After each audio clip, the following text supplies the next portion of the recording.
তোমার সাথে তো মেয়ের অন্তরঙ্গ ছবি আছে দেখলাম।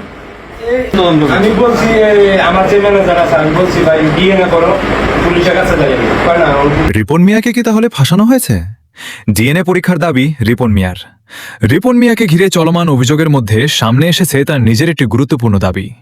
এটি ভিডিওতে তাকে বলতে শোনা যায় তাকে পরিকল্পিতভাবে ফাঁসানো হয়েছে। সবাই মিলে একটা ষড়যন্ত্র করছে, মানে আমার এই গ্রাম থেকে উচ্ছেদ করে দিল। তার দাবি এলাকার অনেক মানুষ তাকে পছন্দ করেন না, আর সেই কারণেই তাকে এই ঘটনায় জড়ানো হয়েছে। শুধু তাই নয়, নিজের বক্তব্যের সত্যতা যাচাই করতে তিনি ডিএনএ পরীক্ষা করার দাবিও জানিয়েছেন। আমি বলছি আমার যে ম্যানেজার আছে আমি বলছি ভাই ডিএনএ করো, পুলিশের কাছে যাই কয় না। রিপন মিয়ার বক্তব্য অনুযায়ী অভিযোগের সঙ্গে যে ছবি ও ভিডিওর কথা বলা হচ্ছে সেগুলো তিনি অস্বীকার করছেন।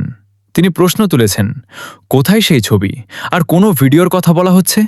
তার দাবি, কোনো ছবি বা ভিডিও থাকলেও সেগুলো তার আসল পরিচয় নয়, বরং এআই তৈরি বা ভুয়া তৈরি হতে পারে। তোমার সাথে তো মেয়ের অন্তরঙ্গ ছবি আছে দেখলাম।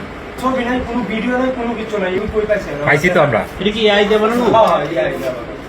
তবে ভিডিওতে পুলিশের পক্ষ থেকেও গুরুত্বপূর্ণ প্রশ্ন তোলা হয়। পুলিশ তাকে প্রশ্ন করে, তার ছবি ও ভিডিও যদি থাকে তাহলে সেগুলো কি মিথ্যা?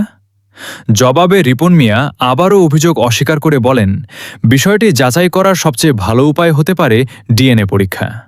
তার বক্তব্যের মূল কথা, এলাকার লোক তাকে দেখতে পারে না, ফাঁসানো হয়েছে, তাই ডিএনএ পরীক্ষা করা হলে সব পরিষ্কার হয়ে যাবে।